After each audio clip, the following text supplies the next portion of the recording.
Hi everyone, in this particular video we are going to discuss briefly about the properties of Laplace transform. Already in our last video we have started with this particular topic where we discussed about time shifting and time shifting property, shifting in S domain property. Okay, so now in a quick review we are going to discuss the important you can say the properties of Laplace transform. So the first property is time shifting property. As you can see here, the statement is like if x1 of t's Laplace transform is x1 of s, then अगर आप इस signal को shift कर रहे हो, suppose you are shifting this signals time by a t naught amount, then इसका Laplace transform में क्या आएगा कि आपको e raise to power minus s t naught, ये जो फैक्टर है टी नॉट वो यहाँ पे आएगा, right.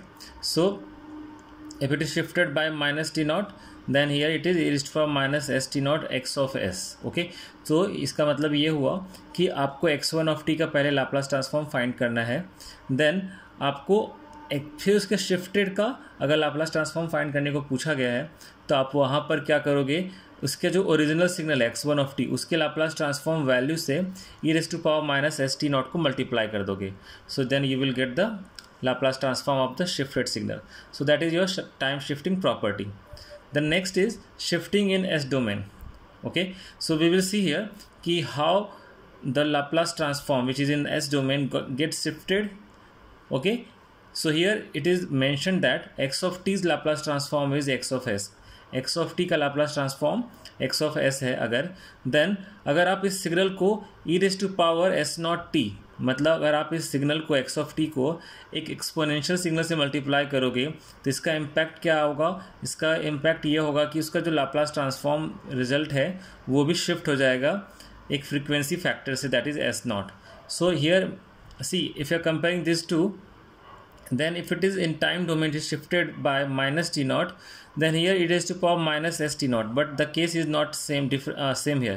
Here it is plus s naught but the shift is minus s naught, so that is the difference. Okay, now the next is time scaling property.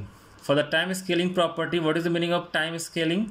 Here we are going to multiply this time variable with some constant. Okay, so you can see here x of t का Laplace transform x of s है, तो आप क्या कर रहे हो कि अगर मान लो आपने इस टाइम को स्केल किया मतलब यह multiplying with one constant factor. Okay, that is here mentioned as a. okay, so x of a t, if it is happening here, then its Laplace transform is given by 1 upon modulus of a and the frequency part, that is s here, get divided by a, the same factor. Okay, so take note of here that what is the implication here. अगर आप time को multiply कर रहे हो a से तो यहाँ पे क्या हो रहा है, उसका जो फ्रीक्वेंसी है वो डिवाइड होगा. So that is the impact of the time scaling. अगर आपने x of t का Laplace transform x of s अगर आपने फाइंड किया है और अगर आपका signal now it becomes a scaled signal, time scaled signal, मतलब आपके टाइम वेरिएबल को आपने a से मल्टीप्लाई किया है तो इसका असर क्या होगा, इसका जो फ्रीक्वेंसी है वो डिवाइड हो जाएगा a से. So that is the impact you can say here in the time scaling property. Now we have the next one, that is differentiation in time domain. कहने का मतलब है अगर आप टाइम डोमेन वाले सिग्नल का डिफरेंशिएशन कर रहे हो तो उसका इम्पैक्ट क्या होगा फ्रीक्वेंसी डोमेन में. Let's discuss here. If x of t's Laplace transform is x of s, और अगर आप इस सिग्नल का डेरिवेटिव ले रहे हो, suppose here it is first order derivative, we have taken d of dt of which signal x of t, means here we have taken the first order derivative. अगर आपका टाइम डोमेन सिग्नल का derivative हो रहा है यानी differentiation हो रहा है तो उसका फ्रीक्वेंसी डोमेन पे क्या होगा, वो आपका जो ट्रांसफॉर्म रिजल्ट है वो s से मल्टीप्लाई हो जाएगा. ओके, इसको हम लोग s से मल्टीप्लाई करेंगे इसके फ्रीक्वेंसी डोमेन में. Now we have already discussed convolution many times कि व्हाट इज़ कन्वोल्यूशन. सपोज आपका x of t का Laplace transform x of s है, h of t का Laplace transform h of s है. अगर आप इन दोनों सिग्नल का कन्वोल्यूशन फाइंड आउट कर रहे हो टाइम डोमेन में, this is x1 of t convolution with h of t, this sign operator is for convolution. Okay, so x1 of t का कन्वोल्यूशन हो रहा है h of t के साथ, तो उसका अगर आप लाप्लास ट्रांसफॉर्म कैलकुलेट कर रहे हो तो सिंपली फ्रीक्वेंसी डोमेन में क्या हो जाएगा, वो इंडिविजुअल ट्रांसफॉर्म्ड वैल्यू का मल्टीप्लिकेशन हो जाएगा, मतलब convolution in time domain is equivalent to multiplication in frequency domain. Now the next is integration in time domain. अगर आप जैसे यहाँ पे हम लोगों ने क्या किया था, we obtained the result for the differentiation part. अब इसको कंपेयर करो, you will learn easily these two theorems. See here we are differentiating x of t in time domain and the result is multiplication with s. Okay, now here you can see here कि हम लोग क्या कर रहे हैं, x of t को integrate कर रहे हैं. Here we are integrating x of t. Okay, integrating from minus infinity to t, and what will be impact here? Here it will be division by s. So let us compare these two. अगर आप आपके time domain में integration perform कर रहे हो तो आपके frequency domain में उसका डिवीज़न हो जाएगा बाय फ्रीक्वेंसी, और अगर आप डिफरेंशिएशन परफॉर्म कर रहे हो टाइम डोमेन में तो यहाँ पे मल्टीप्लिकेशन हो जाएगा. Now let us try to understand in another way. What is the meaning of differentiation? It is like breaking. Differentiate करना मतलब to break. Okay, and what is the meaning of integration? To sum up. हम उसमें क्या करते हैं, total sum करते हैं. So what is the meaning of what is the difference between integration and differentiation? In differentiation we are dividing, we are breaking the signal in layman language you can say, but for the integration purpose we are summing the signal. कहने का मतलब है अगर आपका time domain में signal अगर break हो रहा है मतलब डिवाइड हो रहा है तो यहाँ पे वो मल्टीप्लाई होगा. ये मैं जस्ट याद करने के लिए बोल रहा हूँ. और यू कैन से एक अलग वे में आप इसको अंडरस्टैंड कर सकते हो कि अगर आप टाइम डोमेन सिग्नल को अगर आप डिवाइड कर रहे हो, ब्रेक कर रहे हो, ब्रेक करना मतलब डिवाइड करना the same thing, then Laplace transform होने के बाद मतलब फ्रीक्वेंसी डोमेन में वो सिग्नल क्या होगा, मल्टीप्लाई होगा. तो यहाँ मल्टीप्लाई एस से हो रहा है. वैसे ही यहाँ पे अगर मान लो आप सम कर रहे हो, इंटीग्रेट करना मतलब अगर आप सम कर रहे हो मतलब कि अगर आप सम अप कर रहे हो आपके सिग्नल को तो यहाँ पे आपको क्या होगा, वो डिवाइड करना पड़ेगा. Just opposite of that.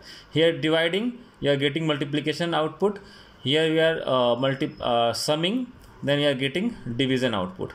Just to remember these two theorems. Okay, now these were differentiation in time domain, integration in time domain. Now let us see the differentiation in S domain and integration in S domain.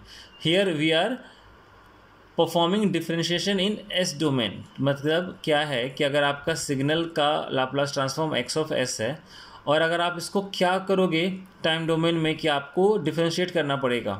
तो very simple, जैसे मैंने वहाँ बोला था वहाँ पे frequency से multiply हो रहा था in the transformed part. Here we are multiplying with time. Okay, यहाँ पे आप टाइम से मल्टीप्लाई कर रहे हो सिग्नल को तो आपको यहाँ पर डिफरेंशिएट करना पड़ रहा है. वैसे ही अगर आप यहाँ पर डिवाइड कर रहे हो तो इधर आपको इंटीग्रेट करना पड़ेगा.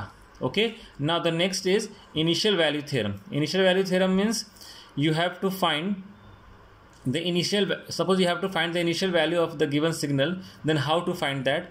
If x of t is Laplace transform is x of s, तो अगर आप इनिशियल वैल्यू फाइंड कर रहे हो limit t tends to zero मतलब आप t tends to zero, that is the initial value of this signal. तो इसका ट्रांसफॉर्म क्या होगा, limit s tends to infinity. Just opposite. Initial में अगर टाइम टेंड्स टू जीरो है तो फ्रीक्वेंसी टेंड्स टू इन्फिनिटी होगा और एस से साथ मल्टीप्लाई हो जाएगा. और फाइनल वैल्यू में क्या होगा, अगर आप या कैलकुलेटिंग है तो final value means you are finding limit t tends to infinity final value, then here you are getting limit s tends to zero s of x of s. Okay, so this way we have discussed about some important properties of Laplace transform: time shifting, shifting in S domain, time scaling. Okay, these three are very important as per the proof, as per the derivation. You may get a question based on these three. Okay, most probably. Okay, so time shifting, shift in S domain, time shift. तो इसका impact यहाँ पे क्या हो रहा है, अगर shift in S domain तो आपने यहाँ पर क्या किया है कि शिफ्ट हुआ है फ्रीक्वेंसी में. नाउ अगर आप सिग्नल के टाइम वेरिएबल को स्केल कर रहे हो, इधर मल्टीप्लाई कर रहे हो तो यहाँ पे डिवाइड हो जाएगा फ्रीक्वेंसी. नाउ डिफरेंशिएशन इन टाइम डोमेन, अगर टाइम डोमेन में अगर आप डिवाइड कर रहे हो तो मल्टीप्लाई करना होगा फ्रीक्वेंसी से आपके ट्रांसफॉर्म वैल्यू को. अगर आप इंटीग्रेट कर रहे हो टाइम डोमेन में तो आपको इधर डिवाइड करना होगा. इधर डिवाइड कर रहे हो तो इधर मल्टीप्लाई करना है, इधर अगर आप इंटीग्रेट कर रहे हो डिवाइड करना है. नाउ इसके जस्ट अपोजिट है, ये दोनों टाइम डोमेन का पार्ट था, अब ये दोनों फ्रीक्वेंसी डोमेन का पार्ट है। जहाँ पे अगर आपकी सिग्नल का डिफरेंशिएशन हो रहा है फ्रीक्वेंसी डोमेन में, it means what, there must be a multiplication in the time domain. And integration में क्या है, अगर आप सिग्नल को फ्रीक्वेंसी डोमेन में इंटीग्रेट कर रहे हो मतलब इधर आपने डिवाइड किया है। Okay, I hope this theorems are clear now, just practice it. Okay, thank you.